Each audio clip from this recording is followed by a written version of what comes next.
ধরনের কোনো ব্যবসায় চাঁদাবাজি হবে না। চাঁদাবাজ মুক্ত হালুয়াঘাট করব, এটা আমার প্রত্যয়। আমি যতদিন বেঁচে আছি এই হালুয়াঘাটের মাটিতে কোনো চাঁদাবাজি হতে দিব না।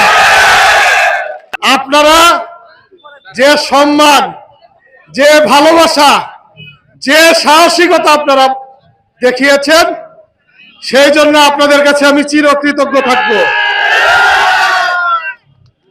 যে পরিমাণ অত্যাচার, নির্যাতন, নিপীড়ন, হুমকি ধামকি সহ্য করে আপনারা ভোট কেন্দ্রে যে ভোটের মাধ্যমে আমাকে নির্বাচিত করেছেন, আপনাদের এই ঋণ আমি সারা জীবন মনে রাখবো ইনশাআল্লাহ।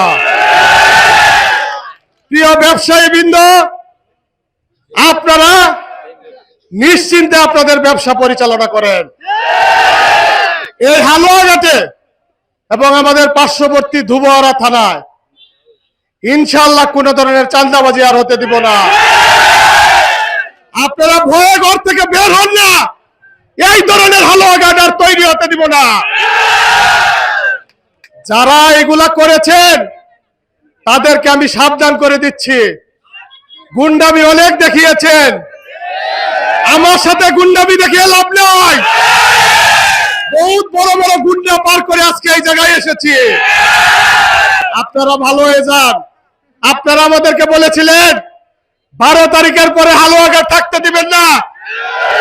আমি আপনাদেরকে বলছি, আপনারা হালুয়াঘাট থাকেন, আপনারা হালুয়াঘাট থাকেন, কিন্তু কালকের থেকে নিয়ত করে লান, চিল্লাই চলে যান, চিল্লা করে আসা ভালো হয়ে যান। রোজার মাস আসছে সামনে, ভালো হওয়ার সুযোগ আছে, ভালো হয়ে যান। এইসব আর চলবে না হালুয়াঘাটে। হালুয়াঘাটের মানুষ আজ থেকে মুক্ত।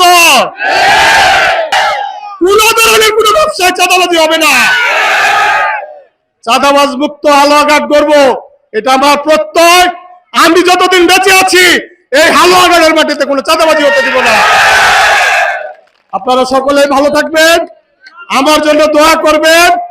আমি যেন সকল ধর্ম বর্ণের মানুষ, এখানে আমাদের আদিবাসীরা আছেন, আমাদের সনাতন ধর্মের লোক আছেন, আমরা মুসলমানরা আছি, আমরা সকলেই যেন মিলেমিশে একটা নিরাপদ হালুয়াঘাট ধুবরা করতে পারি, যেখানে মানুষ নিশ্চিন্তে তার ধর্ম পালন করবে, তার উৎসব পালন করবে, তার ব্যবসা বাণিজ্য করবে। এখানে কোনো ধরনের দরবার বাণিজ্য আর হতে দিব না ইনশাআল্লাহ। আপনারা সকলেই ভালো থাকেন। আপনাদের সকলকে সাথে নিয়ে আমি একটা আধুনিক হালুয়াঘাট ধুবরা করব। আপনাদের সকলের পাশে আমি কোনো সংসদ সদস্য না, আপনাদের ভাই,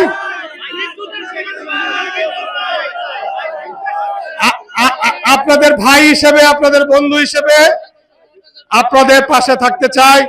আমাদের এই এলাকার বিদ্যুতের সমস্যা আমি অবগত আছি। এই বিদ্যুৎ কিভাবে সমাধান করা যায় একটু সময় দিতে হবে। আমি কিন্তু যেটা বলবো সেটা করবো ইনশাআল্লাহ। এটা আজকে বললে কালকে সমাধান হয়ে যাবে, জিনিসটা এরকম না। একটু সময় দিতে হবে, ধৈর্য ধরতে হবে। আমাদের 80 ভাগ রাস্তা কাঁচা, একদিনে এটা সমস্যার সমাধান করা যাবে না। আমাদের প্রত্যেকটা জায়গায়, প্রত্যেকটা রন্ধ্রে রন্ধ্রে দুর্নীতি ভরে গেছে, সেইগুলো আমাদের ঠিক করতে হবে। আপনারা আমাকে পরামর্শ দিবেন, আপনারা আমাকে সহযোগিতা করবেন। আমি আপনাদের সাথে নিয়ে কাজ করতে চাই। আমি আপনাদের ভাই হিসেবে থাকতে চাই, বন্ধু হিসেবে থাকতে চাই, আপনাদের সন্তান হিসেবে থাকতে চাই। এই আশা এবং প্রত্যাশা ব্যক্ত করে আগামী দিনে যেন আমরা একটা সুন্দর হালুয়াঘাট ধুবরা করতে পারি।